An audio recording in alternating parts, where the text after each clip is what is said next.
పేతురు రాసిన మొదటి పత్రిక మొదటి అధ్యాయం 10వ వచనం నుండి 12వ వచనం వరకు మనం చదువుకుందాం. పేతురు రాసిన మొదటి పత్రిక మొదటి అధ్యాయం 10 నుండి 12వ వచనాలు.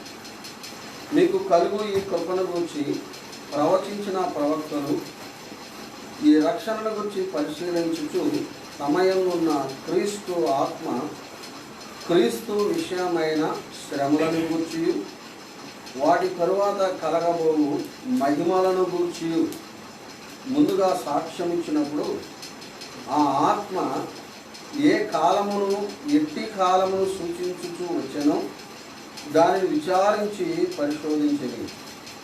పరలోకము నుండి పంపబడిన పరిశుద్ధాత్మ వలన మీకు సువార్త ప్రకటించిన వారి ద్వారా మీకిప్పుడు తేబడిన ఈ సంగతుల విషయమై తమ కొరకు కాదు కానీ మీ కొరకే తాము పరిచర్య చేసిరని సంగతి వారికి బయలుపరచబడి దేవదూతలు ఈ కార్యములను తొంగి చూడ కోరుచున్నారు.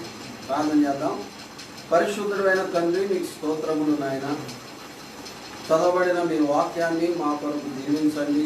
అర్థ సహితముగా అర్థమయ్యే రీతిగా మీ వాక్యాన్ని మాకు బోధించమని, మీ ఆత్మ సహాయం ద్వారా నడిపించమని, వినుచున్న వారందరికీ ఆత్మీయ మేలు క్షేమాన్ని కలుగు చేయమని యేసు క్రీస్తు వారి నామమున ప్రార్థిస్తున్నాము. తండ్రి ఈ ధ్యానాపైన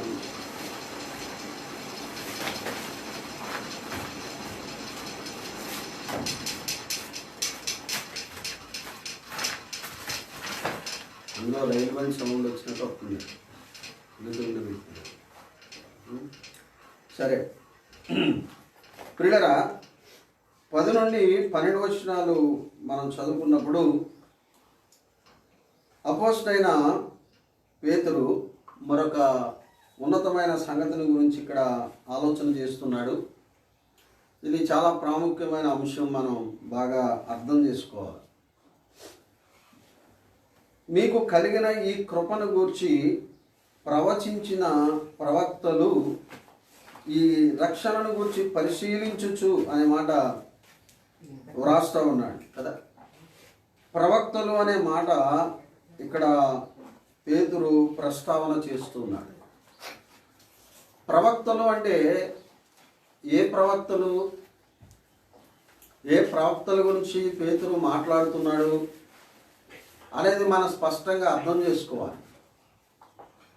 బైబిల్ గ్రంథంలో 2 విధాల ప్రవక్తలు ఉన్నారు. ఒకటి పాత నిబంధన ప్రవక్తలు, రెండోది క్రొత్త నిబంధన ప్రవక్తలు ఉన్నారు.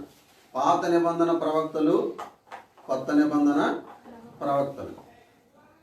వీరు కాక మరో గ్రూప్ కూడా ఉంది. అది ఏమంటే అబద్ధ ప్రవక్తలు ఉన్నారు. వారి గురించి మనం ఇప్పుడు మాట్లాడలేదు. ఇప్పుడు మనం ఆలోచన చేసే ఇక్కడ పేతురు ఎవరి గురించి ప్రస్తావన చేశాడు? ప్రవక్తలు అంటే పాత నిబంధన ప్రవక్త, ఇక్కడ క్రొత్త నిబంధన ప్రవక్తలు అనేది మనం ఆలోచన చేయాలి. వాస్తవానికి పాత నిబంధన ప్రవక్తల కాలము ఎక్కడితో ముగింపు చేయబడిందంటే బాప్తిస్మం ఇచ్చు యోహానుతో పాత నిబంధన కాల ప్రవక్తల కాలము ముగించబడింది. చూడండి, లూకా సువార్త 16వ అధ్యాయంలో 16వ వచనంలో మనం ఆలోచన చేస్తే పాత నిబంధన ప్రవక్తలు మనం ఆలోచన చేస్తే 16వ వచనం చూడండి.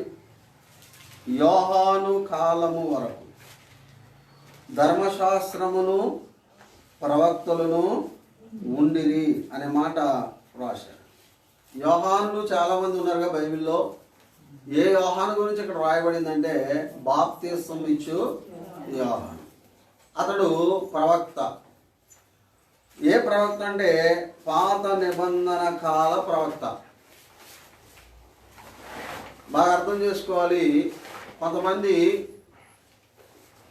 ధర్మశాస్త్ర సంబంధమైన విషయాలు యోహాను యేసు ప్రభు కాలంలో కొన్ని ప్రస్తావన చేయబడినప్పుడు వాళ్ళు ధర్మశాస్త్రం గురించి ఇలా చెప్పారు కదా, వారు ఇలా ఆచరించారు, ఇలా చేశారు అని చాలామంది మాట్లాడుతూ ఉంటారు. వాస్తవానికి మనం అర్థం చేసుకోవాలి ఏంటంటే, సంఘము ఏర్పాటు చేయబడక ముందు వరకు ఉన్న కాలం అది. అది ఏ కాలం చెప్పండి? ధర్మశాస్త్ర కాలమే. యేసు ప్రభు కూడా ధర్మశాస్త్ర కాలంలోనే ఉన్నట్లుగా ఆయన మాట్లాడుతూ వచ్చాడు. నేను ధర్మశాస్త్రమును నెరవేర్చడానికి వచ్చాను అని చెప్పాడు. అదే సమయంలో ప్రభువారు చెప్పారు, నేను దాన్ని నెరవేర్చి కొట్టివేయడానికి వచ్చాను. యేసు ప్రభు ద్వారా ఆయన శిలువ పునరుత్థానం ద్వారా ధర్మశాస్త్ర సంబంధమైన విషయాలు ఏం చేయబడినాయి చెప్పండి? కొట్టివేయబడ్డాయి. కాబట్టి అది కూడా పాత నిబంధన కాలమే. క్రొత్త నిబంధనలో రాశారు కదండి, ఇది క్రొత్త నిబంధన కదండి కొంతమంది అడుగుతారు. కానీ ఆ కాలం మాత్రం ఏ కాలం చెప్పండి? యేసు ప్రభు జీవించిన కాలం. ఆ కాలంలో ఉన్న బాప్తిస్మమిచ్చు యోహాను కాలము కూడా పాత నిబంధన కాలము. పాత నిబంధన ప్రవక్త మరి బాప్తిస్మమిచ్చు యోహాను. అక్కడితోటి పాత నిబంధన ప్రవక్తల కాలం అయిపోయింది. పాత నిబంధన కాలము అయిపోయింది. పాత నిబంధన ప్రవక్తల పని ఏంటంటే రాబోయే మెస్సయ్యను గురించి వారు ప్రవచించారు. రాబోయే మెస్సయ్య గురించి దేవుని ఆత్మ ద్వారా వారు ఏం చేశారండి? ప్రకటన చేశారు. అందుకని ప్రభువారు కూడా ఒక మాట చెప్పారు. లూకా సువార్త చూడండి. లూకా సువార్తలో 24వ అధ్యాయంలో 25వ వచనం చూడండి. 24, 25. అందుకు ఆయన, అవివేకులారా, ప్రవక్తలు చెప్పిన మాటలనన్నిటినీ నమ్మని మందమతులారా, క్రీస్తు ఎలాగూ శ్రమపడి తమ మహిమలో ప్రవేశించుట అగత్యము కాదా అని వారితో చెప్పెను. మోషేయు సమస్త ప్రవక్తలను మొదలుకొని లేఖనములన్నిటిలో తన్ను గూర్చిన వచన భావములు వారికి తెలిపాను. 44వ వచనం. అంతటా ఆయన, మోషే ధర్మశాస్త్రములోను ప్రవక్తల గ్రంథములలోను కీర్తనలలోను నన్ను గూర్చి వ్రాయబడినవన్నీయు నెరవేరవలెనని నేను మీ వద్ద ఉండినప్పుడు మీతో చెప్పిన మాటలు నెరవేరినవని వారితో చెప్పాను. అలాగే పాత నిబంధన ప్రవక్తలు ఎక్కువగా ప్రభు అయిన యేసుక్రీస్తు వారి మెస్సయ్యను గురించిన సంగతులను వారు ప్రకటన చేస్తూ వచ్చారు. ధర్మశాస్త్రము కానీ ఇక్కడ బైబిల్ని మూడు భాగాలుగా విభజించినట్లుగా చూస్తున్నాం కదండి. పాత నిబంధన మోషే కాలము, తర్వాత ప్రవక్తల కాలము, కీర్తనల గ్రంథం. ఈ మూడు విషయాల్లో, ఈ మూడు గ్రంథాలలో ఎవరి గురించి ప్రచురించబడిందంటే ప్రభు అయిన యేసుక్రీస్తు వారి గురించి. పేతురు కూడా అన్నాడు, వాటిని పరిశీలన చేయొచ్చు అనే మాట చెప్పాడు. వాటిని ఏం చేస్తూ వచ్చారు అంటే పాత నిబంధనలు ప్రవక్తలు ప్రవచించారు. వాటిని కొత్త నిబంధన ప్రవక్తలు ఏం చేశారు చెప్పండి? పరిశీలన. ఓహో, ప్రభు గురించి ఇలా చెప్పారు కదా, ఇది ఇలా జరిగింది కదా అని వారు లింక్ చేసి దాన్ని పరిశోధించి సంగతిని వారు బయటికి అందించారు. కనుక పాత నిబంధన కాలం వేరు, ప్రవక్తల కాలం వేరు. క్రొత్త నిబంధన ప్రవక్తల కాలం వేరు. పాత నిబంధనల ప్రవక్తల పరిచర్య వేరు, కొత్త నిబంధన ప్రవక్తల పరిచర్య వేరు. ప్రవక్తలు అనగానే మనం మొత్తం మోకముడిగా కలిపేసే విధంగా మనం కలిగి పెట్టుకోవాలి. అందుకనే అపోస్తలుడైన పౌలు ఎఫెసీయులకు రాసిన పత్రికలో 4వ అధ్యాయం 13వ వచనాన్ని మనం చదువుతున్నప్పుడు 4:13 పరిశుద్ధులు సంపూర్ణులగునట్లును క్రీస్తు శరీరము క్షమాభివృద్ధి చెందుటకును పరిచర్య ధర్మము జరుగుటకును ఆయన కొందరిని అపోస్తులుగాను కొందరిని ప్రవక్తలను గాను అనే మాట రాశారు. ఇక్కడ ప్రవక్తలు అనే మాట మనకు కనబడుతుంది.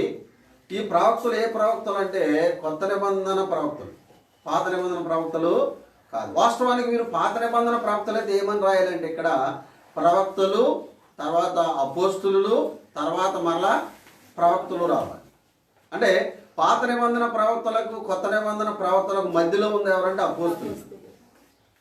బాగా అర్థం చేసుకోవాలి కదా, అపోస్తులు. ఎందుకంటే యేసు ప్రభు వారు బాప్తిస్మమిచ్చి యోహానుతో పాత నిబంధన ప్రవక్తల కాలం అయిపోయినాక యేసు ప్రభు పరిచర్యకు రాగానే 12 మంది అపోస్తులను ఏర్పాటు చేసుకున్నారు. ఈ 12 మంది అపోస్తుల ద్వారా అపోస్తుల కార్యము 2వ అధ్యాయంలో దేవుడు సంఘాన్ని స్థాపించాడు. ఇప్పుడు కొన్ని సందర్భాల్లో మాత్రమే ప్రవక్తలు ప్రవచించారు క్రొత్త నిబంధన విధిలో. కనుక అపోస్తులు తర్వాత ఎవరు వచ్చారు? ప్రవక్తలు వచ్చారు. వీరు కొత్త నిబంధన ప్రవక్తలు. వీరి పరిచర్య ఏమిటంటే, పాత నిబంధనలో ప్రభువుని గురించి ఏదైతే వారు ఆత్మ ద్వారా ప్రవచిస్తూ వచ్చారో ఆ కాలాలు, ఆ సమయాలు, వాటిలో ఉన్న భావాలను అర్థం చేసుకుని వీరు ప్రభుని గూర్చి, ఆయన శిలువ మరణ పునరుత్థానాల గురించి ప్రచురించే గొప్ప భాగ్యము దేవుడు వారికి ఇచ్చాడు. అపోస్తుల కార్యం గ్రంథం 13వ అధ్యాయంలో మనం చూసినట్లయితే అంత్యకయ సంఘంలో ప్రవక్తల గురించి మనం ఇక్కడ చదువుతున్నాం. 13:1 అంత్యకయలోనున్న సంఘంలో బర్నబా, నిగెర్ అనబడిన సిమోను, కురేనుడైన లూకియ, చతుర్థాధిపతి అయిన హేరోదుతో కూడా పెంచబడిన మనయేసు, సౌలు అను ప్రవక్తలను బోధకులను ఉండేది. ఎవరున్నారు? ప్రవక్తలు ఉన్నారు, బోధకులు. బోధకులు అంటే ఎవరు? ఇప్పుడు కాపరులు. మనం ఇంతకు ఎఫెసీ పత్రిక చదువుకున్నాం కదా, అపోస్తులు అన్నాడు, ప్రవక్తలు అన్నాడు, తర్వాత కాపరులు, ఉపదేశకులు. ఉపదేశకులు అంటే వాళ్ళే బోధకులు. కనుక ఈ ఉపదేశకులు, కాపర్లు ఎక్కడొచ్చారు? మళ్ళీ ప్రవక్తలు తర్వాత వచ్చారు వాళ్ళు కదా. ప్రవక్తల తర్వాత వాళ్ళు అంటే అపోస్తులను దేవుడు ఏర్పాటు చేసుకున్నాడు. వారి కాలంలో కొంతమంది ప్రవక్తలు లేపబడ్డారు. ఈ అపోస్తుల ద్వారా సంఘములో పెద్దలను నియమించారు. వారే కాపరులు, ఉపదేశకులు. కానీ ఇక్కడ అంతగా సంఘంలో ప్రవక్తలను, బోధకులు కూడా ఉండిరి అని ఇక్కడ మనం చదువుతున్నాం. 15వ అధ్యాయం 32వ వచనం చూడండి. 15వ అధ్యాయం అపోస్తుల కార్యముల గ్రంథం 32వ వచనం. మరియు యోదాయు, శేలయు కూడా ప్రవక్తులై ఉండినందున పెక్కు మాటలతో సహోదరులను ఆదరించి స్థిరపరిచింది. యోధ, శేల అనబడిన వారు కూడా ఆ కాలంలో ఏం చేశారని చెప్పండి? వారు ప్రవచించినట్లుగా దేవుని వాక్యంలో మనం చూస్తూ ఉన్నాం. 21వ అధ్యాయం 10వ వచనం చూద్దాం. 21:10 అపోస్తుల కార్యముల గ్రంథం. మేము అనేక దినములు అక్కడ ఉండగా ఆగబు అను ఒక ప్రవక్త యోదయ నుండి వచ్చాను. ఆగబు అనే ఒక ప్రవక్త అంటే ఎంతో మంది ప్రవక్తలు ఉన్నట్లుగా క్రొత్త నిబంధనలు ఏం కనబట్టలేదు, కానీ కొంతమంది ప్రవక్తల ద్వారా కొన్ని సందర్భాల్లో దేవుడు కొంత పరిచర్యను జరిగించాడు. రైట్. మరి ఇప్పుడు ప్రవక్తల కాలం ఇంకా నిలిచి ఉన్నదా? ఇప్పుడు ఇంకా ప్రవక్తలు ఉన్నారా అంటే, పాత నిబంధన ప్రవక్తల కాలం అయిపోయింది అని మనం చెప్పుకున్నాం. అపోస్తుల తర్వాత క్రొత్త నిబంధన ప్రవక్తల కాలం ప్రారంభించబడింది అని మనం చదువుతున్నాం. మరి ఇప్పుడు ప్రవక్తల కాలం ఇంకా ఉందా, అయిపోయిందా? ఎందుకంటే మనం ఇంకా అక్కడక్కడ కొన్ని పాస్టర్స్లో ప్రవక్తలు, గొప్ప ప్రవక్త అని హెడ్డింగ్లు పెడుతున్నారు కదా. అంటే ఇంకా మనం ప్రవక్తల కాలంలో ఉన్నామా అంటే దేవుని వాక్యం ఏం సమాధానం చెబుతుంది? ఎఫెసీ పత్రిక 2వ అధ్యాయం, ఎఫెసీలకు రాసిన పత్రిక 2వ అధ్యాయం 20వ వచనం. క్రీస్తు యేసే ముఖ్యమైన మూలరాయి అయి ఉండగా అపోస్తులను, ప్రవక్తలను వేసిన పునాది మీద మీరు కట్టబడి ఉన్నారు అనే మాట చెప్పారు.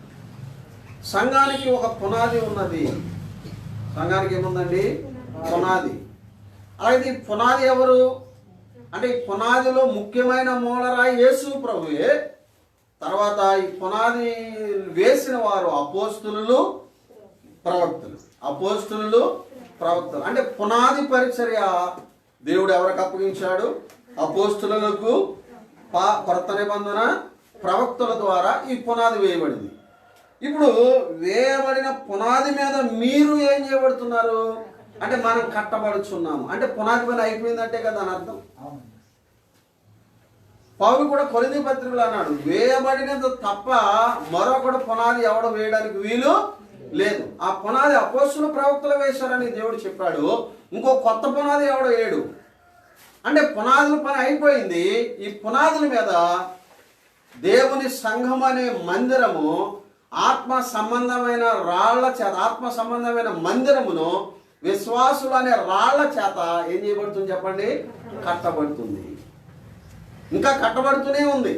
ప్రభు రాకడ వరకు ఆత్మ సంబంధమైన సంఘం అనే మందిరము మరి సజీవమైన రాళ్ల వలె విశ్వాసులతో, ఒక విశ్వాసి రక్షణ పొందితే ఒక రాయిని పేరుస్తాం అనమాట. అలాగే ఈ మందిరం విశ్వాసులు అనే రాళ్లతో ఏం చేయబడుతుంది? కట్టబడుతుంది. పునాది మీద కట్టబడుతుంది. పునాది పరిచర్య అయిపోయింది. ఇప్పుడు సువార్తికులు, కాపరులు ఉన్నారు. వీరు కొంతమంది సువార్త చెప్పి ఒక ఆత్మను రక్షించి ఆ సంఘం అనే మందిరంలో ఈ రాళ్ళని ఏం చేస్తున్నారు చెప్పండి? పేరుస్తున్నారు. వాళ్ళ పరిచర్య సువార్తికుల పరిచర్య, కాపరుల పరిచర్య, పరిచారకుల పరిచర్య సంఘములో నిలిచి ఉన్నది. క్రొత్త నిబంధన ప్రవక్తల కాలం కూడా అయిపోయింది. క్రొత్త నిబంధన ప్రవక్తల కాలం కూడా, ఎందుకంటే పునాదులని మనం చదువుకున్నాం కదా. మరి పునాదుల మీద మీరు కట్టబడుతున్నారు అని అంటే దాని అర్థం ఏంటంటే పునాదుల పరిచర్య అయిపోయింది. కనుక ఇప్పుడు అపోస్తులు లేరు, చెప్పండి, ప్రవక్తలు కూడా లేరు. చాలామంది అపోస్తులని పేరు పెట్టుకున్నా, ప్రవక్తలని పేరు పెట్టుకున్నా వీరుకున్న అధికారాలు వారికి ఈనాడు లేవండి. అపోస్తులు అంటే కొన్ని అధికారాలు దేవుడు వారికి ఇచ్చాడు ప్రత్యేకంగా. అది ఎవరికి ఇవ్వలేదు. ఇంకా ఆ 12 మందికి మాత్రమే అది పరిమితం, లిమిట్ అన్నమాట. తర్వాత ప్రవక్తలు కూడా అంతే. కనుక ఇప్పుడు ప్రవక్తల కాలం కూడా ఏమైంది చెప్పండి?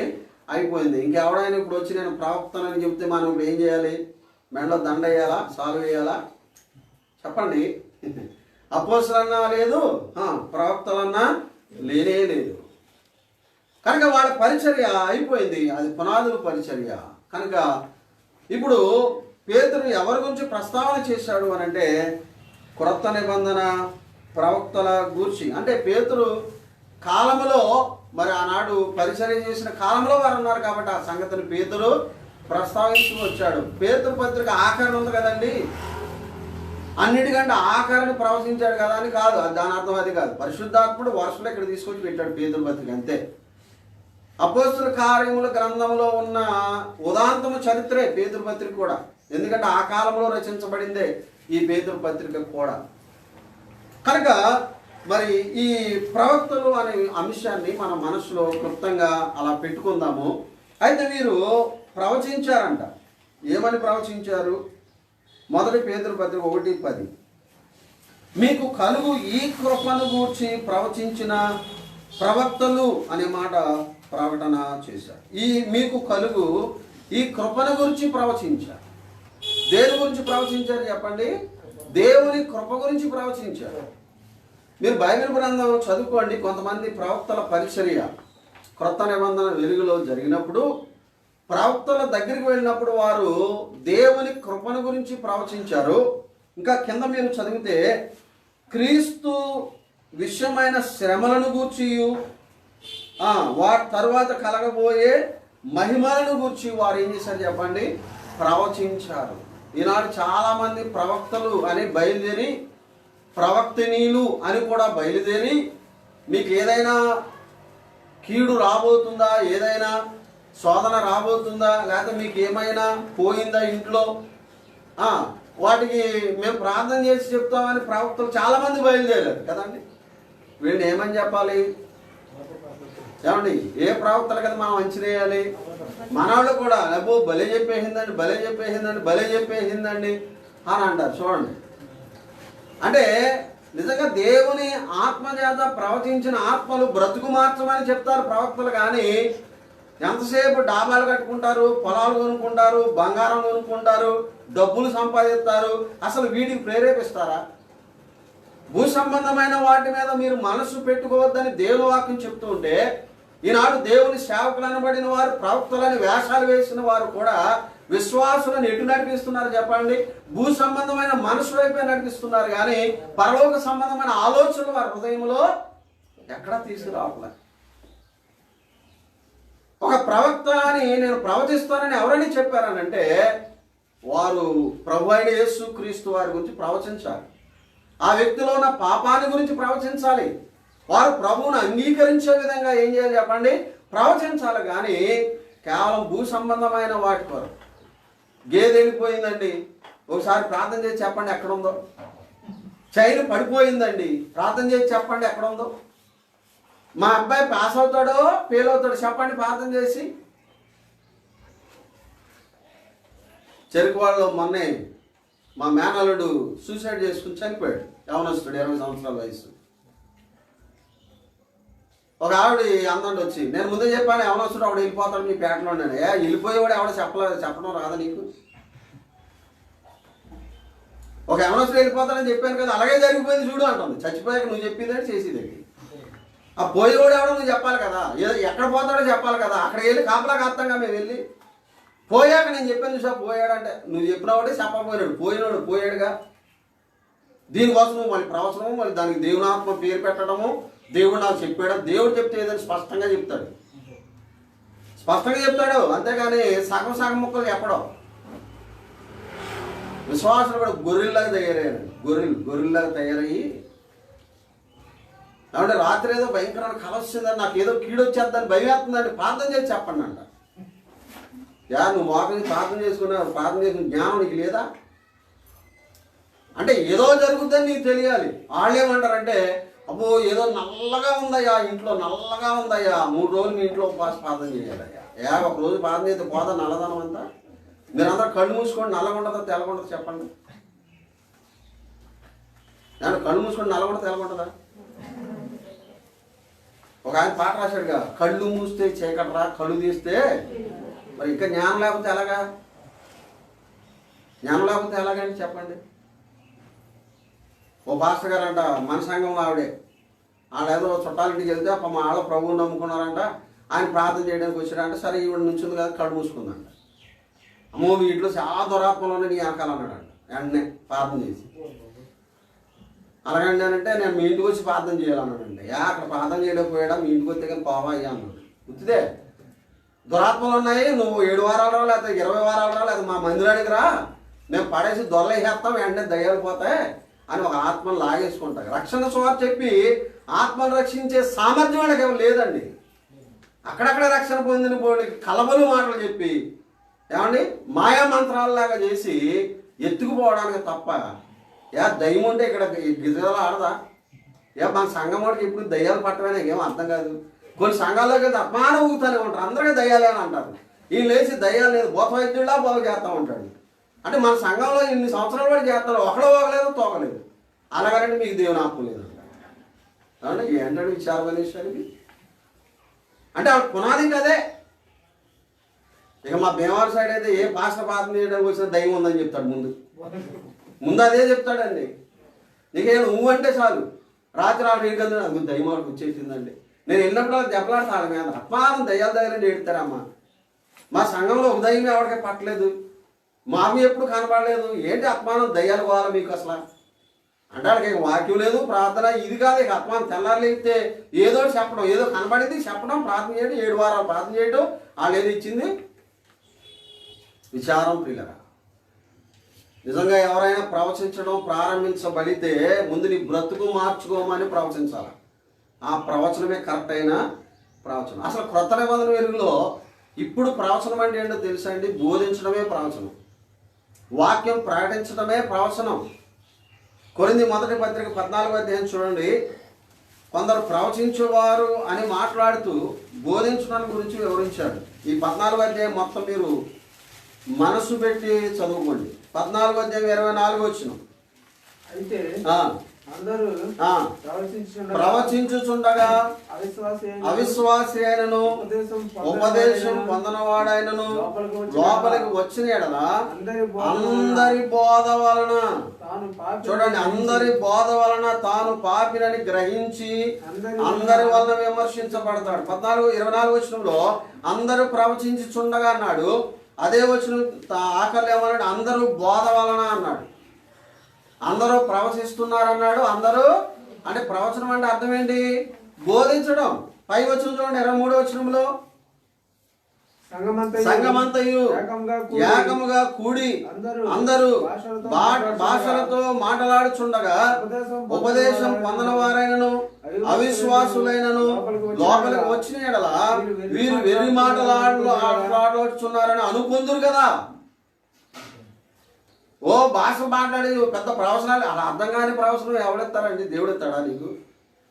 అర్థం కాని భాషలతో నేను ఎంత పెద్ద ప్రవచనం చెప్పానంటే పౌలు అన్నాడు, అర్థం కాని భాషతో నేను 10,000 మాట్లాడినా ఏం ప్రయోజనం? అర్థమయ్యేదాంతో 4 మాటలు చాలు అన్నాడు కదండి.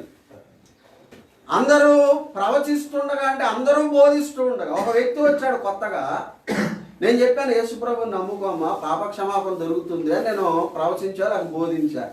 మీరు కూడా అమ్మ మీది ఏ ఊరు, ఎక్కడ కొత్తగా వచ్చినట్టున్నారు, మరి ఇలాగ యేసుప్రభు నమ్ముకుంటే ఇలా జరుగుద్దని ఒకరి తర్వాత ఒకరు ఏం చెప్పాలి? వాళ్ళక రక్షణ సువార్తను బోధించాలి. అప్పుడు ఆత్మరక్షణ పొందింది. అందుకని కొత్తగా వచ్చిన ఆయన కూర్చోబెట్టి మనం అందరం దొల్లేసి కేకరబాకని అరిసేస్తే ఆమెకి ఏమర్థమైంది? వెర్రి మాట్లాడుతున్నారు, ఇదేంట్రా బాబు, ఇదేం పోవాలని అనుకుని వాళ్ళు ఏం చేస్తారు చెప్పండి? అసలు ప్రవచనం అనేది ఎవరికండి? ఏమండి, ప్రవచనాలు చెప్పేది అసలు ఎవరికి చెప్పాలి? ప్రవచనం అనేది అలా అనుకున్నప్పుడు ప్రవచనాలు చెప్పేవాళ్ళు ఉన్నారు. ఎవరికి చెప్పాలా? నమ్మినోడుగా నమ్మినోడుగా. 22వ వచనం చూడండి.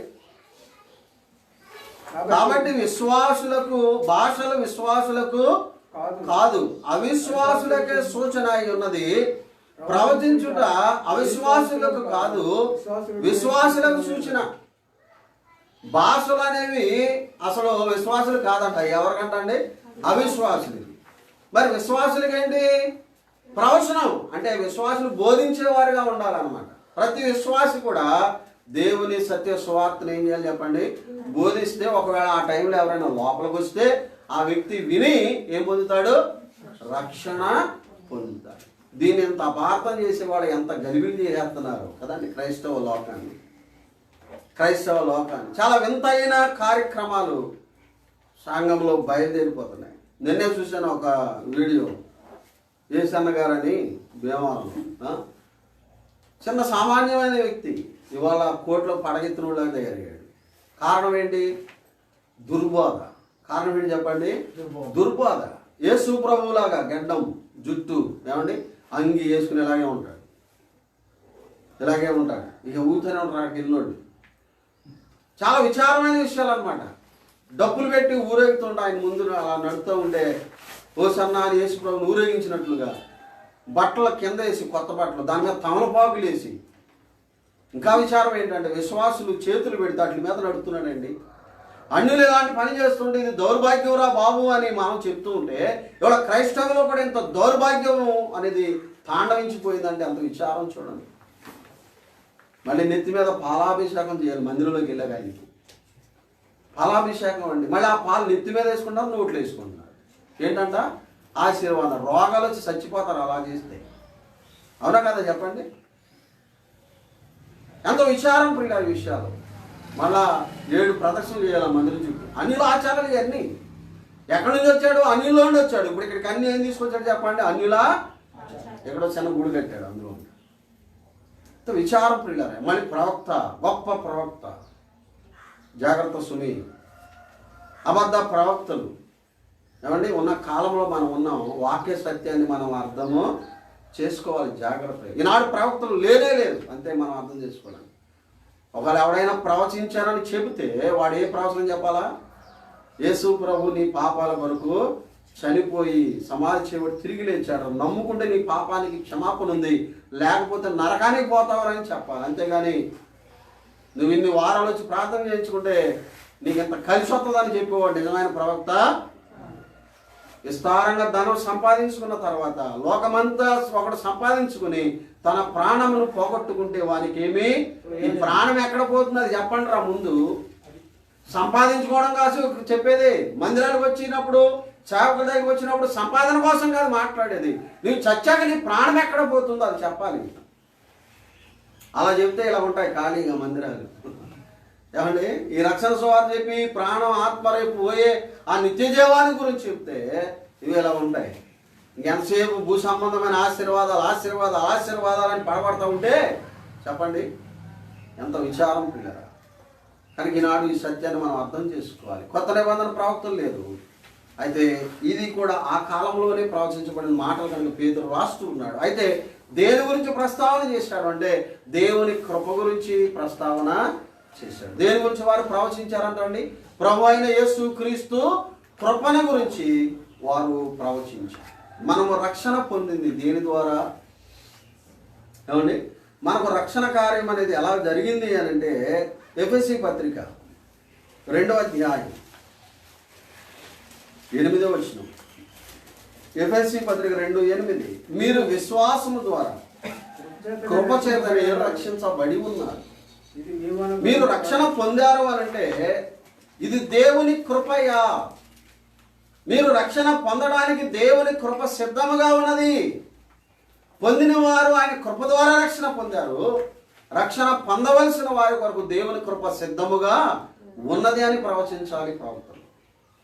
దేవుని కృపను మీరు పొందండి అయ్యా, దేవుని కృప కిందకు రండి అయ్యా అని చెప్పాలి. నిజమే, మనము పొందిన రక్షణ కేవలం దేవుని కృప ద్వారా మనం పొందుకున్నాం. వాస్తవానికి మన స్థితి ఏమిటి? 2:11 నుండి, కాబట్టి మునుపు శరీర విషయంలో అన్యజనులై ఉండి శరీరమందు చేతితో చేయబడిన సున్నతి గలవారు అనబడిన వారి చేత సున్నతి లేని వారు అనబడిన మీరు ఆ కాలమందు ఇశ్రాయేలుతో సహపౌరులు కాక పరదేశులను, వాగ్దాన నిబంధనలు లేని పరజనులను, నిరీక్షణ లేని వారును, లోకమందు దేవుడు లేని వారినై ఉండి క్రీస్తుకు దూరస్తులై ఉంటిరని మీరు జ్ఞాపకం చేసుకోండి. ఎవరి ఎడల దేవుని కృప? అన్యజనులమైన మన ఎడల, దేవుడు లేని ప్రజలుగా ఉన్న మన ఎడల, వాగ్దానములు లేని మన ఎడల, దేవునికి దూరస్తులుగా ఉన్న మన ఎడల, నిరీక్షణ లేని మన ఎడల, కేవలం శిక్షకు పాత్రులముగా ఉన్న మన ఎడల దేవుడు ఏం చూపించాడండి? ఆయన కృపను చూపించాడు. ఆయన కృపను చూపించాడు. అందుకనే కొరింథీ మొదటి పత్రికలో దేవుని వాక్యంలో మనం చదువుతాము, ఆయన కృపను గురించి ఎంత విశేషమైన మాట వ్రాయబడి ఉన్నది కదండి. చూడండి ఆ మాట దేవుని వాక్యంలో కొరింథీలకు రాసిన పత్రిక 2వ పత్రిక అనుకుంటా, ఒక మాట చదువుదాం.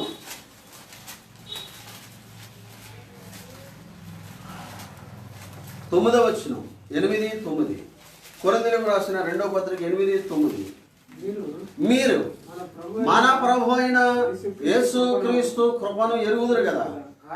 ఆయన ధనవంతుడై ఉండి మీరు తన దారిద్ర్యము వలన ధనవంతుడు కావాలని మీ నిమిత్తము దరిద్రుడా, సకల ఐశ్వర్యములు గలవాడు, శ్రీమంతుడైన దేవుడు కదండి, మహిమలో మహిమోన్వితుడుగా ఉన్న దేవుడు ప్రభు అయిన యేసుక్రీస్తు ఈ లోకానికి దరిద్రుడిగా వచ్చాడంట. ఎవరి కోసం?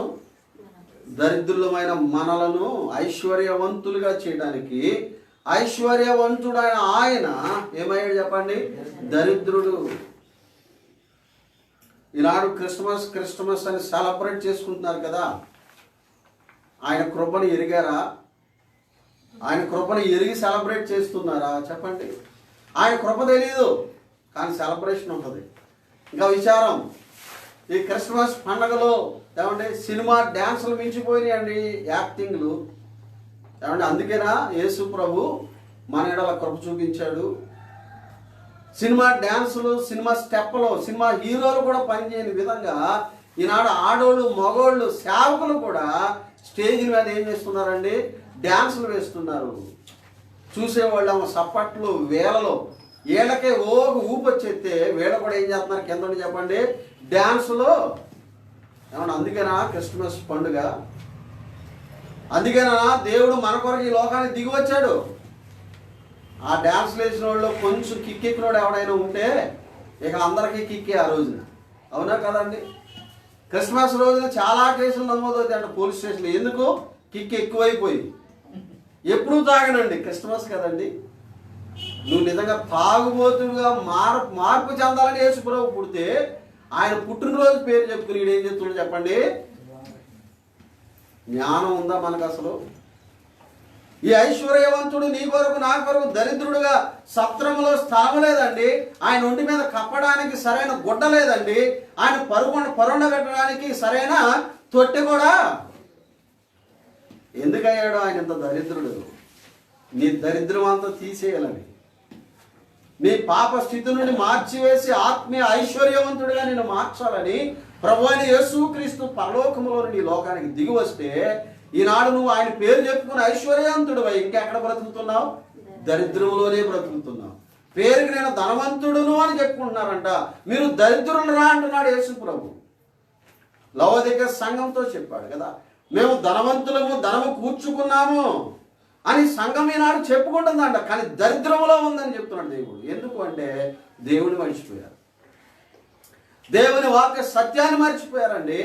తమకిష్టం వచ్చిన విధానములో కార్యక్రమాలు చేసుకుంటున్నారు. ఆయన కృపను పక్కకు తప్పించేసి ఇవాళ మనుషుల ఘనత, గొప్ప ఆధిక్యతల కొరకే ఈ కార్యక్రమాలు చేస్తున్నారు. ఏం చేయాలి మనం? ఏమండి, సత్యం వరకు నిలబడాలి, అంతేనండి. డ్యాన్స్ చేస్తే అందరికీ సంపరమే. పెద్ద పెద్ద బాక్సులు పెట్టి, స్టెప్లు వేయించి, లైటింగ్లు పెట్టి మీరు అనరండి, ఏమండి చేద్దాం ఈ సంవత్సరం అంటే నాకంటే ముందు ఉంటారు మీరు. సువార్త గుడికి అంటే ఎవరు 5 పైసలు ఎవరు, కానీ క్రిస్టమస్ సెలబ్రేషన్ అంటే మాత్రం తండోపతండాలకు ఇస్తారు. ఎందుకంటే మీరు కూడా ఆ రోజు మంచిగా డెకరేషన్ అయ్యి వస్తారు కదా. ఎక్కడికి? యేసుప్రభు పుట్టినప్పుడు ఏమో పాపం ఆయనకి గుడ్డ కూడా సరిగా లేదు. పండగ చేసి చెప్పుకుని 10,000 పట్టు సార్ కట్టుకుని అటు కూర్చుంటారు. అంటే క్రిస్మస్కి వెళ్ళొచ్చాను, రక్షణ పొందేవా, దాని గురించి మాట్లాడకండి. నేను పండగకి వెళ్ళొచ్చేసాను, అయిపోయింది. ఈ సంతోషం కొరకు కాదు, ప్రభు నీ కొరకు నా కొరకు దరిద్రుడే కాదు. నిజమైన ఆత్మ సంతోషాన్ని ప్రభు మనకి ఇవ్వడానికి పరలోకంలో ఐశ్వర్యవంతుడిగా ఉన్న ఆయన ఈ లోకానికి దరిద్రుడిగా వచ్చి నీ కొరకై నా కొరకై ఆయన ప్రాణాన్ని పెట్టి. పేతురు ఇక్కడ అన్నాడు, ప్రవక్తలు దేవుని ఆత్మ ద్వారా ఆయన శ్రమలను గురించి ప్రవచించారు. దేని గురించి ప్రవచించారు? ఆయన శ్రమల గురించి. ఇదే పేతురు మొదటి పత్రికలో 2వ అధ్యాయంలో పేతురు ఆ శ్రమల గురించి ప్రవచించాడు కదండి. ఆయనలో పాపము లేదు, ఆయన దూషించబడి బదులు దూషించలేదు, న్యాయంగా తీర్పు తీర్చి దేవుడికి తను అప్పగించుకున్నాడు. మన పాప భారం ఆయన శిలువ మీద మోసుకుని వెళ్ళాడు. ఆయన పొందిన గాయముల చేత మీకు స్వస్థత కలిగిందని పేతురే ప్రవచిస్తుంది. ఆయన శ్రమలు, క్రీస్తు ప్రభు పొందిన శ్రమల గురించి ఈ ప్రవక్తలు ఏం చేశారు? ఆయన కృప గురించి ప్రవచించారు, ఆయన శ్రమల గురించి ప్రవచించారు. మూడోది, తర్వాత కలగబోయే మహిమలు, అంటే ప్రభు రాకడ గురించి. ప్రభు ఆయన చనిపోయే సమాజీవుడు తిరిగి లేచాడు, పరలోకానికి వెళ్ళాడు. ఆయన నేడో రేపో రానిన్నాడు. మనం ఆయనతో ఉండబోతున్న మనం అందరము కూడా, అంటే నమ్మిన అందరము కూడా, నమ్మకంగా బ్రతికిన అందరము కూడా మహిమల్లో రేపు ఆయనతో మనము ఉండబోతుందామని ఈ ఆత్మను, ఈ ప్రవక్తలు దేవుని ఆత్మ చేత నింపబడి ప్రవచించారండి. ఏం ప్రవచించారండి ప్రవక్తలు? దేవుని కృపణ గురించి ప్రవచించారు, ఆయన శ్రమల గురించి ప్రవచించారు, తద్వారా కలగబోయే మహిమను గురించి ప్రవచించారు. ఎవరైనా ప్రవచిస్తున్నారు ఇవాళ వీటి కోసం? యేసు ప్రభు కృప ఎంత గొప్పదో ప్రకటన చేస్తున్నారా? ఆయన మానవుల కొరకై, పాప విమోచన కొరకై పొందిన శ్రమలు ఎంత గొప్ప ప్రవచిస్తున్నారా? రేపు రాకడలో జరగబోయే సంగతుల నుంచి ప్రవచిస్తున్నారా? ఇంకా పుట్టినాడురా బాలుడు అనే పాటలు పాడుకుంటూనే కాలం గడుపుతున్నారా? ఏమండి, ఎవరో ఉయ్యాలు ఊగాడంట, ఈయన కూడా తీసుకొచ్చి ఎక్కడ పెట్టారండి వాళ్ళ ప్రవక్తలు? ఆయన పుట్టుకల గురించి ప్రవచన చేయలేదండి. అపోస్తలులు ఆయన పుట్టినరోజు చేయలేదు. ఈనాడు చాలా మంది వేసే ప్రశ్న ఏంటంటే, మన పుట్టినరోజు చేసుకున్నామండి, యేసు ప్రభు పుట్టినరోజు సెలబ్రేట్ చేసుకుంటే తప్పేంటి అంటున్నారండి. తప్పేంటి అంటున్నారు. కాబట్టి ప్రవక్తలు ఎప్పుడైనా సెలబ్రేట్ చేశారా? వాళ్ళు ఏది హైలైట్ చేశారంటే, యేసు ప్రభు మన కొరకు చనిపోయి సమాధి చేయబడి తిరిగి లేచాడన్న సువార్తను హైలైట్ చేశారు, కానీ ఈ పుట్టినరోజును హైలైట్ చేయలేదు. ప్రభు కూడా చెప్పలేదు దీని గురించి ఎక్కడ కూడా. ప్రభు కూడా దాని గురించి ఎక్కడ కూడా చెప్పలేదు. నేను అంటాను, ప్రజాసంఖ్య రాయబడిన కాలములో యేసుప్రభు వారు సిలువ వేశారు, జన్మించారు కదండి. నేను అంటాను, అప్పటికి జనాభా లెక్కలు రాశారు. నిజంగా ఆయన పుట్టినరోజు కూడా అవసరం అనుకుంటే ఖచ్చితంగా దేవుడు వ్రాయించి ఉండేవాడే కదండి. అది మనకి, అంటే దాన్ని ఏదో మనం కించపరచడం, తక్కువ చేయడం కాదు. దానికంటే ప్రాముఖ్యమైనది ఏంటి చెప్పండి? యేసు ప్రభు యొక్క శిలువ మరణ, పునరుత్థానం. దీన్ని మరుగు చేసి దీన్ని హైలైట్ చేస్తున్నారు వాళ్ళు చాలామంది. ఇవాళ పండగ పేరు చెప్పి ఆటలు, తాగుబోతుతనం, విందులు, ఆర్భాటాలు చేసుకుంటున్నారు. అసలు ఎందుకు ఆయన లోకంలోకి వచ్చాడన్న సంగతిని పక్కన పడేశారు. జైపాల్ గారు రోజు మాట్లాడుతూ ఆయన ఎలా చెప్పారు, ఒక పుట్టినరోజు సెలబ్రేషన్ జరుగుతుంది. చాలామందిని ఇన్వైట్ చేశారు, గ్రేట్గా సెలబ్రేట్ చేశారు. ఆ బాబు కోసం వచ్చే వాళ్ళందరూ ఉట్టి చేతితో రారు కదా. పుట్టినరోజుకి ఎవరైనా పిలుచుకున్నారంటే ఉట్టి చేతితో వెళ్ళాం కదా, ఏదో చిన్నదో పెద్దదో కానుక తీసుకెళ్తాం. ఆ గిఫ్ట్లు తీసుకొస్తున్నారంట. ఉయ్యాలతో ఆ మంచం మీద బిడ్డను పొరలు పెట్టారంట. ఆకు ముద్దో లేదో ఏదో పెట్టి ఆ గిఫ్ట్ ఏమో అక్కడ పెట్టి వెళ్తున్నారంట. అలా కొంతమంది వచ్చేసరికి ఏమైందంటే ఈ గిఫ్టులతో ఈ బాబు మొత్తం కంప్లీట్గా ఫుల్ అయిపోయాడు. దేంతో చెప్పండి? ఈ తెచ్చే గిఫ్ట్లు ఒకటో పెడతా ఉంటే మొత్తానికి ఆ బాబు మీద పడిపోతే ఇక వెనకాల వచ్చినట్టు ఇక్కడ పెట్టారేమో అన్నీ అక్కడ పెట్టాడు. బాబు కింద ఉన్నాడు, గిఫ్ట్లేమో పైన ఉంది. ఈ తల్లిదండ్రులు వచ్చిన వాళ్ళని విష్ చేయడం, ఇన్వైట్ చేయడం, అది తీసుకోండి ఇది తీసుకోండి అని ఈ కార్యక్రమాల్లో మునిగిపోయారు. ఎంతకీ బాబు కింద ఉన్నాడు, పైన ఏమైపోయి చెప్పండి? గిఫ్ట్లు ఉండిపోయినాయి. కింద గిలగల్లా ఆడుతున్నాడు పిల్లవాడు. ఈ తల్లిదండ్రులు ఏమో ఈ సెలబ్రేషన్లో మునిగిపోయారు. వచ్చిన వాళ్ళతో కేక్ కటింగ్ చేయాలి, పిల్లోడు ఎక్కడ అన్నప్పుడు తడుగులు ఆడుతున్నారంట. కేక్ కట్ చేయడానికి ఎవరు కావాలా? బాబు కావాలి కదా. బాబుని తీసుకురండి అని అంటే పరుగులాడుతున్నారు. ఆ గదిలోకి ఈ గదిలోకి ఈ గదిలోకి ఆ గదిలోకి మీరు ఎత్తుకున్నారు. ఎవరు ఎత్తుకున్నారు? ఎక్కడ కనబడతలేదు. కంగారు పడిపోతున్నారంట వాళ్ళు. అలా కంగారు పడిపోతా ఉన్నప్పుడు చిన్న స్వరము ఆ కింద నుండి ఏడుపు వినబడుతుందంట. ఎక్కడి నుంచి? ఆ గిఫ్ట్లో నుండి. వాడు గబగబా గిఫ్ట్లన్నీ తీసేటప్పుడు కింద ఉన్నాడంట, గిరగల కొట్టుకుంటా. ఈనాడు ప్రభువును పక్కన పడేసి చెప్పండి ఎందులో మునిగిపోయారు? సెలబ్రేషన్లో మునిగిపోయారు. కానీ ప్రభువును మూల ఆయన మునుగుతున్నాడు. ఒరే బాబు ఇది కాదు, నన్ను నన్ను నన్ను పట్టించువాడరా బాబు అంటే ఆయన పక్కన ఉండయా, అక్కడ ఉండయా, నువ్వు అక్కడ ఉండు. ఈ డ్యాన్సులు కావాలా, ఈ విందులు కావాలా, ఈ సెలబ్రేషన్లు కావాలా అంటే ప్రభువుని నిర్లక్ష్య పెట్టి మనం చేసే ఏ కార్యక్రమం ద్వారా కూడా దేవునికి మహిమ రాదు. కనుక ఆనాడు ప్రవక్తలు ఆయన కృపను గురించి ప్రవచించారు, ఆయన శ్రమల గురించి ప్రవచించారు, ఆయన మహిమను గురించి వారు ఏం చేశారు చెప్పండి? ప్రవచించారు. వారి సొంత మాటలు కాదు, వారి సొంత మాటలు కాదు.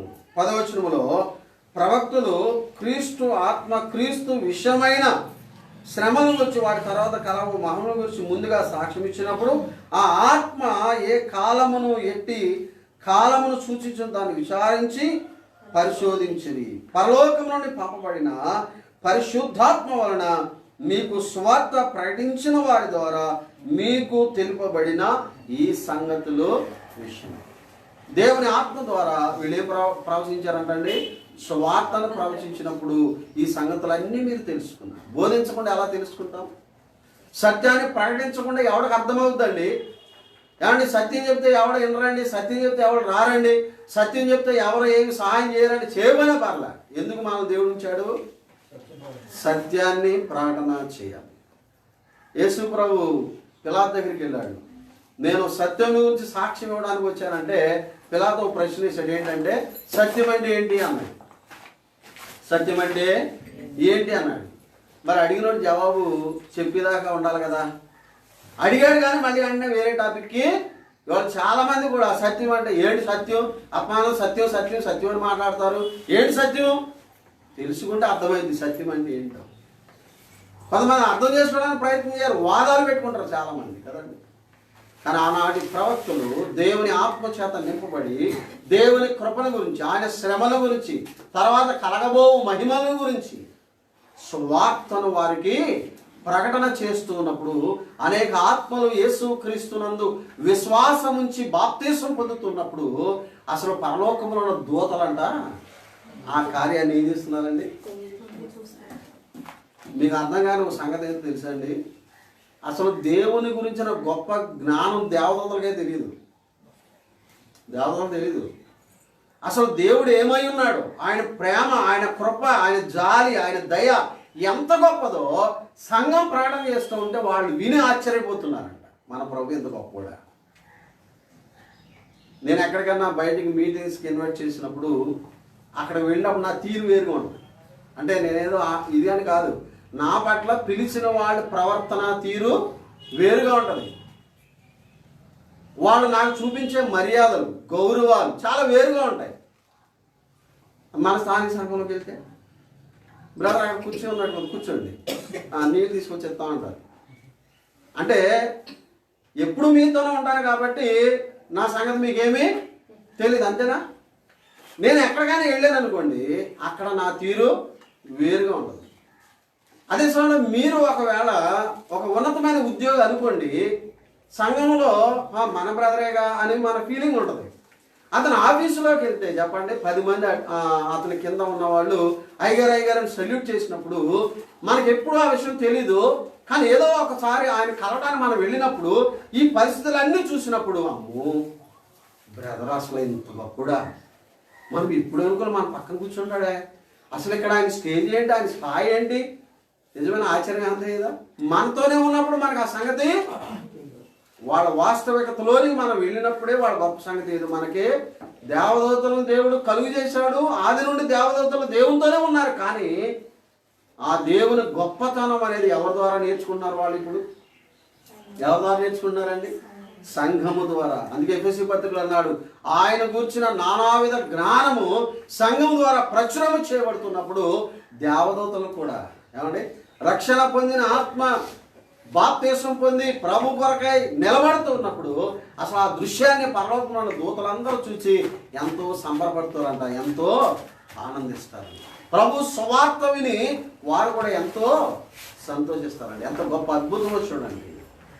మరి అలాంటి దాన్ని మనం నిర్లక్ష్యం చేస్తే దానివల్ల ప్రయోజనం ఏముంది? అందుకే పేతురు ఈ సంగతిని స్పష్టంగా రాస్తున్నాడు. మీరు ఎవరి ద్వారా రక్షణ పొందారో, ఎవరు బోధించడం ద్వారా రక్షణ పొందారో, ఆ సువార్త యొక్క ప్రాముఖ్యత ప్రాధాన్యత ఏమైనదో, అలాగే మీకు ప్రవచించిన ప్రవక్తలు మీకు ఏమని ప్రవచించారో ఒక్కసారి మీరు జ్ఞాపకము చేసుకోండి. పైన శ్రమల గురించి రాశాడు కదా. ఎందుకు ఈ మాట రాస్తూ వచ్చాడు పేతురు అంటే, మీరు విన్న సువార్త సామాన్యమైనది కాదు. దేవుని ఆత్మచేత నింపబడి ప్రవక్తలు మీకు బోధించారు, ప్రవచించారు. ఆయన కృప గురించి మీరు విన్నారు, ఆయన శ్రమల గురించి విన్నారు, ఆయన శిలువ మరణ పునరుత్థానం గురించి విన్నారు, తర్వాత కలబోయే మహిమను గురించి విన్నారు. అంటే శ్రమ తర్వాత ఏమున్నది? అది అసలు టాపిక్. ఇక్కడ పేతురు ఆలోచన ఏంటంటే, శ్రమ తర్వాత ఏముందండి? కొద్ది కాలపు శ్రమల తర్వాత మీరు మహిమలో ఉంటారు, దేవుని మహిమను చూస్తారు. ధైర్యంగా ఉండండి. మన జీవితాల్లో కూడా శ్రమలు కొద్ది కాలమే ఉంటాయండి, చిరకాలమే ఉండే కాదు. కొద్ది కాలం ఇబ్బందులు ఉండొచ్చు, కొద్ది కాలం బలహీనతలు ఉండొచ్చు, కొద్ది కాలం కష్టాలు ఉండొచ్చు, కానీ అవి చచ్చిదాకా ఉంటాయని కాదు, కొద్ది కాలమే. కష్టము తర్వాత ఖచ్చితంగా దేవుడు మనకి ఏమిస్తాడండి? కొంతమంది ముందు సుఖం పొందుతారు, తర్వాత కష్టం పొందుతారు. కొంతమంది ముందు కష్టం పొందుతారు, తర్వాత, కానీ రెండు జంట పదాలే, కష్ట అంటారు కదా, కష్ట సుఖం రెండు ఉండాలి మనిషికి. కష్ట సుఖాలు అనేది రెండు ఉండాలి. కానీ మనిషి ఏం కోరుకున్నాడంటే ఎప్పుడు సుఖమే కోరుకుంటాడు. సుఖమే. కరోనా వచ్చాక దెబ్బ రాని ఏం చేస్తాను చెప్పండి జనాలు? డి విటమిన్ రావాలంటే ఎండలోకి వెళ్ళాలి. అంతకుముందు ఏసీలు, ఫ్యాన్లు, నీళ్ళలో చెట్లు అని ఎత్తుకునేరుగా. అరే కథ ఎండబడితే బాగుంటుంది అని అక్కడ పోతున్నాను. ఎండల నుంచి కూడా ఇష్టపడతారు. ఎందుకు? డి విటమిన్ వస్తే కరోనాను జయించే శక్తి వస్తుంది కాబట్టి. ఇప్పుడు ఏసీలు బంద్. ఎక్కడికి వెళ్ళారు చెప్పండి? అంటే అంతకుముందు చిన్న ఎండ తగిలితే అమ్మో గీరొచ్చేస్తుంది, అసలు ఎండలోకి వెళ్ళలేకపోతున్నాను, కళ్ళే తిరిగిపోతాయి అంట. మరి ఆకాశంలో ఊడిపడ్డారు. మరి ఎప్పుడు మొదటి స్థితి మర్చిపోకూడదండి. చాలామంది మొదటి స్థితి మర్చిపోయి మాట్లాడతారు. 4-5 ఏళ్ళు లోనికి వెళ్ళేసరికి అసలు మేమండి, అసలు వాళ్ళు చూడండి మేమండి అండి, అంతకంటే ఏనంగా వచ్చిన వాళ్ళు. నాకు చాలా ఆశ్చర్యం వేద్దండి. మా సంఘంలో కూడా చాలామంది ఇలాంటి మాటలు ఇలా డైలాగ్ వేస్తాండి. నాకు లోనం కాలిపోతూ ఉంటుంది. ఏం చేస్తాం? ఆడుకుంటూ ఉంటాం. ఎక్కడి నుంచి వచ్చారో మనకు తెలీదా? 18 సంవత్సరాలు నాకు బ్రతుకులు చదువుతున్నాను. ఒకప్పుడు ఉంటాకి నీడ లేదు, కానీ రేక్ షెడ్లో బతికిన వాళ్ళు ఇవాళ మాకంటే గొప్పగా లేరని ఆడంబరాలు, అసలు వాళ్ళ అంతులేని ఆనందాలతో ఎగిరిపోతా ఉంటే మతిపోతున్నాను. కానీ ఇప్పుడు మన స్థితిని మర్చిపోకూడదండి. అలాగని కష్టాల్లో ఉన్నవాడిని చూసి ఏళన చేయడం కాదు, చేతనైతే సహాయం చేయలేదు, ప్రార్థన చేద్దాం, నోరు మూసి కూర్చో. వాళ్ళు చూడండి మేమేంటి వాళ్ళేంటి ఆ ఫీలింగ్ అసలు ఇప్పుడు కూడా. ఎందుకంటే మానవుని జీవితంలో సహజం. ఇవాళ కష్టం రావచ్చు, రేపు సుఖం రావచ్చు. ఇవాళ సుఖం రావచ్చు, రేపు నాకు ఏ రోగం రాదండి అని కూడా ఎవడో లేడు. ఈ రోగంతో నేను చచ్చిపోతానన్నవాడు కూడా లేడు. ఏమో రేపు ఏమైనా దేవుడు కనికరిస్తే నేను బాగుపడతాను అంటే మానవుని జీవితంలో మైండ్ సెట్ అలా స్థిరపరచుకోవాలి. మనం ఒక్కదానికే మనం డిపెండ్ అయిపోయాం అనుకోండి, అప్పుడే డిప్రెషన్లోకి వెళ్ళిపోతాం. అలా మనిషి ఎప్పుడు డిప్రెషన్లోకి వెళ్తానంటే ఒక టైం టేబుల్ వేసేసుకుంటాడు ఆయన కోసం. నేను ఇది చేయాలి, నేను ఎలా ఉండాలి ఇంకంతే. అది వేసేసుకున్న తర్వాత దానికి ఏదైనా ఇటోటి అయింది అనుకోండి, ఇక ఏదో అయిపోయినట్టు ఫీలింగ్, గిల్టీ, అది ఇది. ఏమండి, నేను ఆఫ్టర్ ఆల్ గడ్డిలోంటి వాడిని అని నువ్వు అనుకుంటే నేను ఎంతమంది ఏమన్నాయని ఫీలింగ్ వస్తుందా చెప్పండి. అసలు నేను రాజులాంటి వాడిని అనుకుంటే ఎవడైనా యావండి అనలేదనుకో, అన్న యావండి అనలేదు, వెళ్ళాడు యావండి అనలేదు. ఎన్నిసార్లు గింజుకుంటాడో పేరేటే వెళ్తాడు. ఏమండి రమేష్ అన్నాను అనుకోండి, ఏంటి గౌరు అనలేదు, పెడతాం గౌరు పెడతాం, బూరు పెడతాం, పూరి కూడా పెడతాం అవసరం. అంటే కొన్ని సందర్భాల్లో మర్చిపోవచ్చు, ఏమంటే రమేష్ గారు అని గొప్పని రావచ్చు. అంతేగాని ఆయన పాస్టర్ గారు కదా పోలీలే అనుకుంటే వేరే సంగతి. అసలు నేను ఏంటి నన్ను గౌరవ అనుకుండా అంటాడా, ఆయన పాస్టర్ అయితే ఏంటంట అనేవాళ్ళు లేరా? అంటే మన మైండ్ సెట్ అలా ఫిక్స్ చేసుకుంటాం అనమాట. నేను ఎక్కడికి వెళ్ళినా నా ఎల్లంగానే సన్మానించాలి, పెద్ద కుర్చీ చేయాలి, 4 లోటాల బూస్ట్ పెట్టాలి అక్కడ. ఇవన్నీ మైండ్లో ఫిక్స్ పెట్టుకుని వెళ్ళిపోతాను అక్కడ. ఆడికి వెళ్ళగానే ఎవడో పలకరించడు, ఎవడో కుర్చీ చేయడు, మంచినీళ్ళు కూడా ఇక వీళ్ళకి ఓక. అందుకని మైండ్లో ఫిక్స్ అయిపోయాడు కదా, ఆడికి వెళ్ళగా ఏముండవు. ఇప్పుడు ఏమవుతుంది చెప్పండి, అంతే. సరేలే అక్కడికి వెళ్తే ఏది ఉంటే అదే అనుకుని వెళ్ళేవాడికి అసలు ఏ ఫీలింగ్ కూడా. అందుకే చాలామంది డిప్రెషన్లో పోతా కారణం ఇదే. పిల్లలు కూడా అంతే, మరి నేను ఫస్ట్ క్లాస్ వస్తానని చెప్తాడు, చివరికంతా ఫెయిల్ అయిపోతాడు. ఏంటో ఫస్ట్ క్లాస్ వస్తాడు ఫెయిల్ అయ్యవరా, డిప్రెషన్, చచ్చిపోతాడు. ఎందుకంటే వాడు మైండ్లో అది ఫిక్స్ అయిపోయాడు. అంటే కొంతమంది అలా ఫిక్స్ అయిపోతారనమాట. అది ఇప్పుడు కూడా కరెక్ట్ కాదు. ఏమో దేవుని చిత్తం అయితే బ్రతికుండి నేను ఇది చేస్తాను అది చేస్తానని చెప్పుకోవాలి, కానీ నేను ఎంత అని మనం ఇప్పుడు బిల్డింగ్లు కట్టుకోకూడదు, అవి కూలిపోతాయి అంట. కాబట్టి శ్రమ వచ్చిందని దిగులు పడకండి, శ్రమ తర్వాత ఏముంది చెప్పండి, మహిమ ఉంది. దాని కొరకు నిరీక్షణతో ఎదురు చూడండి అని పేతురు ఒక సందేశాన్ని ఇక్కడ అనుగ్రహిస్తున్నాను. మన జీవితాల్లో ఇది గొప్ప సందేశం. ఆయన యందు విశ్వాసం ఉంచాము, రక్షణ పొందాం, అవసరమైతే క్రీస్తు కొరకు కొన్ని శ్రమలు అనుభవిస్తాం. అయినా తర్వాత మనకేం కలబోతుందండి, దేవుని మహిమ ఉందని నిరీక్షణతో మనం ఎదురు చూడాలి. 10 గంటలకు నేను సిగ్నల్ అవ్వమని ఎవరైనా ఇచ్చారా? అందుకే 10:15 అయిపోయింది. తప్పు నాది కాదు, మీదే. ప్రార్థన చేద్దాం. తరలించి పరిశుద్ధుడు అయిన తండ్రి మీకు స్తోత్రాలు. ప్రకటించబడి మీ మాటలు అందరి హృదయాలు కరుణ చేయమని మీ పాదాలకు అప్పగిస్తూ యేసు క్రీస్తు వారి నామం ప్రార్థించి వేడుకొనుచున్నాము ప్రీతి.